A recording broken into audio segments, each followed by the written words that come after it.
Movie के शुरू में हम मेलेफिसेंट नाम की परी को देखते हैं जो एक जादुई जंगल में रहती है। एक बादशाह इसके जंगल पर हमला करना चाहता है, लेकिन वो हर बार हार जाता है। वो बादशाह ऐलान करता है कि जो भी इस जंगल की रानी मेलेफिसेंट को मार देगा, मैं उसे अपनी किंगडम का बादशाह बना दूंगा और अपनी बेटी के साथ उसकी शादी भी कर दूंगा। एक लड़का उसे अपनी मोहब्बत की जाल में फंसाकर उसका पार्ट लाकर बादशाह को पेश करता है। तो उसके घर जब बेटी पैदा होती है तो मेलेफिसेंट वहाँ पर आकर उसे कर्ज देती है कि अगर 16 साल की उम्र तक उसे कोई सच्ची मोहब्बत ना मिली तो वो मर जाएगी। फिर हम देखते हैं कि वो 3 परियों के हाथ उसे बेच देता है और कहता है इसे इतनी दूर ले जाओ कि मेलेफिसेंट से दूर रहे। लेकिन हम देखते हैं कि अनफॉर्चुनेटली वो मेलेफिसेंट के जंगल में ही पलती है। वो मेलेफिसेंट को ही अपनी मदर मानती है और अब मेलेफिसेंट भी उसे अपनी बेटी मानने लग गई थी।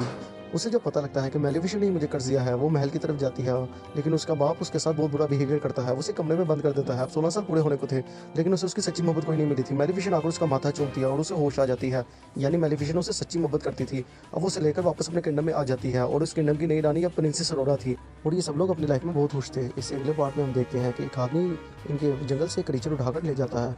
अब हम देखते हैं कि उस जंगल में प्रिंसेस अरोरा को मिलने एक राजकुमार आता है।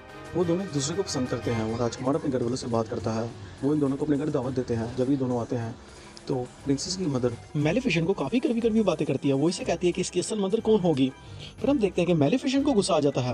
वो वहाँ पर अपने पड़ बुलाती है और एक बहुत ही ग्रीन वेव निकालती है। मौके का फायदा उठाकर क्वीन बादशाह के पीछे आकर उसे कर्ज देती है और नाम दे देती है कि ये सब मेलेफिसेंट ने किया है। इतने में प्रिंसेस अरोरा भी कहती है कि आप हर वक्त हर किसी को कर्ज देते रहती हैं, अपना कर्ज वापस लें। वो इसे कहती है कि मैंने कोई कर्ज नहीं दिया। उसके बाद हम देखते हैं वो प्रिंसेस अरोरा कहती है तो मेरे साथ चलोगी, पर प्रिंसेस अरोरा कोई जवाब नहीं देती। इससे मेलेफिसेंट को गुस्सा आ जाता है। वो उड़कर वहाँ से चली जाती है। इतने में क्वीन के साथी वहाँ पर उसके पीछे एक आयरन बुलेट से उस पर हमला कर देती है, जिससे वो ओशियन में गिर जाती है। इतने में प्रिंस फिलिप क्वीन से कहता है कि आप डैड का माथा चूमें क्योंकि आप उनसे सच्ची मोहब्बत करती है। हो सकता है इनसे उनको होश आ जाए, लेकिन वो माथा चूमती है जिससे उन्हें होश नहीं आती क्योंकि ये उससे सच्ची मोहब्बत नहीं करती थी। और वैसे भी ये क्वीन प्रिंसेस अरोरा के किंगडम से नफरत करती थी और ये मेलेफिसेंट को बिल्कुल भी अच्छा नहीं समझती थी। फिर अगले दिन उनके महल की तरफ से ऐलान किया जाता है कि अगले 3 दिन के अंदर अंदर प्रिंस फिलिप और प्रिंसेस अरोरा की शादी है और जंगल में जितने भी क्रीचर हैं सबको इसकी आम दावत है, क्योंकि ये सब उनका प्लान था ताकि वो क्रीचर को पकड़ सकें।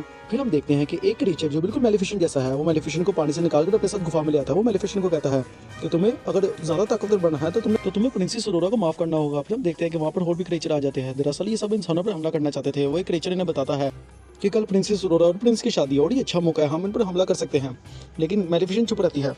अब क्वीन प्रिंसेस अरोरा को अपनी बातों से टॉर्चर करने लग जाती है, जिससे प्रिंसेस अरोरा तंग आ जाती है और वो प्रिंस को भी कहती है कि मैं सब आपकी वजह से बर्दाश्त कर रही हूँ, नहीं तो मुझे इसकी कोई जरूरत नहीं है। दूसरी तरफ क्वीन का आदमी कैसी दवाई तैयार करता है जिससे परियां मर सकती हैं। अब जब सब क्रीचर वहाँ पर आते हैं उन पर वही पाउडर फेंका जाता है जिससे वो सब कमजोर होने लगते हैं। फिर हम देखते हैं कि और इसके साथी भी वहाँ पर हमला करने आ जाते हैं, लेकिन इन पर भी मुसलसल पाउडर फेंका जाता है। फिर हम देखते हैं अब मेलेफिसेंट वहाँ पर आकर इन सबको आजाद करवाती है। फिर हमें क्वीन बताती है कि बहुत टाइम पहले तुम्हारे जंगल के पास मेरा किंगडम होता था, लेकिन तुम लोगों ने इसे नुकसान पहुंचाया। मेरा भाई तुम्हारे पास सुलह के लिए आया, लेकिन तुम्हारे क्रीचर ने उसे भी मार दिया, इसलिए मैं तुम सबको नहीं छोड़ूंगी। अब क्वीन मेलेफिसेंट को भी मार देती है। मेलेफिसेंट मर जाती है, लेकिन प्रिंसेस के आंसू गिरने की वजह से वो फिर जिंदा हो जाती है और किंग को भी होश आ गई थी। अब सबको पता लग गया था सब कुछ क्वीन ने किया है। वो इसे ऊपर से नीचे फेंक देने में मेलेफिसेंट उसे गोट में तब्दील कर देती है। अब उन क्रीचर को भी अपने साथ रहने का कहती है, इसलिए अब सब खासी खुशी उसमें रहने लगते हैं और मूवी की एंडिंग यहीं पे हो जाती है। हमारे चैनल को सब्सक्राइब करके जाइएगा। थैंक्स।